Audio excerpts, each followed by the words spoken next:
I was making a friend of mine laugh last night, but it's actually, unfortunately, it's my life. What he finds comical is really my new life. This is my new norm. Okay, when you lose your wife and your mom, you have no idea how hard this is. I'm not doing so great. I constantly need to talk to someone. I constantly need support.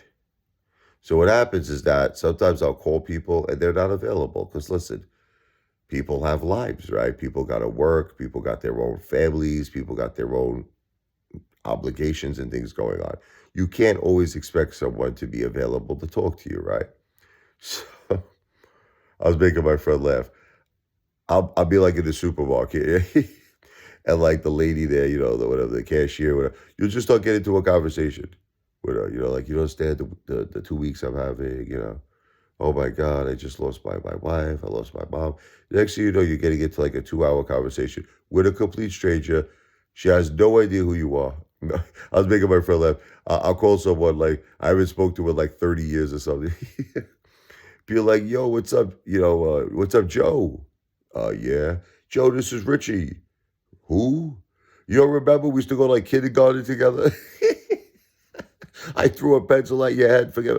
Oh yeah, Rich. How you doing? I had a crazy 2 weeks. you, it's literally, it's like that's what I'm saying. And let's just say that on another side, you're willing to talk to almost anybody. You really are, and you're willing to. It, it's weird. It's like you actually get hurt. You want to hear a crazy thing? All right. So let's say you meet somebody, right? Who has absolutely like nothing to do with your life. Like you don't know this person, you have no connection to this person. They have absolutely nothing to do with you, like not family, not friends. And let's say you're talking to them for like a day, for whatever the case may be. Met them in a supermarket, where then you stop talking to them. You feel a sense of hurt in a way. It's like, now, let me explain to you what that means. Because you're probably, what are you talking about? Because you had that one conversation with the person, and that one conversation took your mind off of the hurt that you're dealing with your wife and with your mom. And then say that person just is like gets annoyed with you. Rich, not for nothing. I don't got time in my life to talk to you. Okay. My heart goes out to you. I feel bad for you. Never call me again. Lose my number. Stop texting me. Get lost. Go home, get your shine box. Get out of here. Right. You actually feel a little hurt. And I can't figure out why. I don't understand because this person doesn't mean anything to you. They're not your friend. They're not your family. They're nothing to you. There's no connection, no ties, nothing. But yet you had a one time conversation with this person and they never want to talk to you again. You feel this sense of like, I don't know, almost like you want to fix it. Like almost like you want to apologize to that person. You want to call them up, say, "Look, I'm sorry if I did I offend you? Did I text you too much? Did I hurt you?" And you have this feeling inside of you that you want to fix that. And I've been thinking about that because it makes no sense. And maybe the reason is because you can't fix what happened to your mother and your wife. Maybe that's what the reason is. Because they always used to call me the fixer. I'm the fixer. You understand? I fix things. I see there's a problem. I look for a solution. And every time my wife wasn't feeling well, I would fix it. I took her to the hospital. I took her for treatments, whatever surgeries. I was always by her side. 100 million%, a billion%, infinity. I was by her side. And we always managed to fix it. Like she would come home. She would be gone for say a week, sometimes in the hospital. I would keep it together in the house. 2 weeks, very rare occasions, longer, but there were times. And I just kept saying, my wife's coming home soon. I just got to keep it together a few more days. She's coming home soon. Well, I think what's happening now is I realize she's not coming home. I mean, technically she's home. I have her, she was cremated. I have her ashes. Ugh, God bless her. My angel. May she rest in peace, my beautiful angel. But the thing is that she's not home in her body form, like, herself. who she used to be, and she's not going to be, like, forever, for the rest of my life. And I actually had a couple of people tell me that. They're like, this is gonna be hard for you, not just now, man. It's gonna be hard for you for years, for decades, 10 years, 20 years. They're like, it's true. And it's a very scary thing. It's so scary, you have no idea. And the thing is that, so I guess it's kind of like I told you the funny side, the comical side of this, and now I'm telling you the scary side, right? So it's got the comical and it's got the scary side. But the thing I find so like weird, or it's kind of fascinating, is why you care so much about people who mean nothing to you. They don't even mean anything to you, certain people, and you actually feel terrible. They're like, Rich, I don't have time for this. Stop calling me. Get lost. Go home, brush your hair, whatever. Go make a tuna sandwich. Go make yourself go get club soda. Leave you alone. You actually feel a sense of hurt that this person doesn't want to talk to you no more, or is cutting you out of their lives, or is ignoring you now, giving you the silent treatment. There's people who've done that. You're reaching out to help. They're like, nah, I don't want to help you. They give you the silent treatment. Now, I noticed at first I thought it was only limited to family. That's why I thought there was like one instance with someone in Jennifer's family where she stopped talking to us. But now I'm realizing there's a few other cases that are not family, that are just people that you don't know. But you have this sense, you're like, you want to fix it. You're like, I feel terrible. I want you to still talk to me. I still want to be your friend. And I think it's because you're desperate. That's what I think it is. You get to a point in your life you can't take any more loss.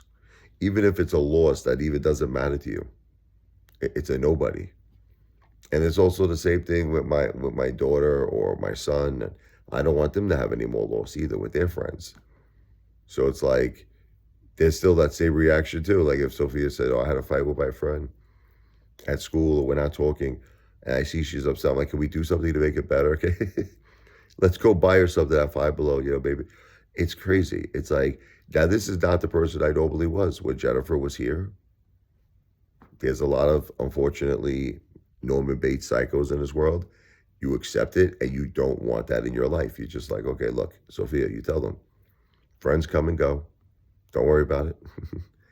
You're always going to make a new friend, and that's the way it goes. That's life. That's the way life rotates and goes, But not when you're in these situations, not when you've had this much loss.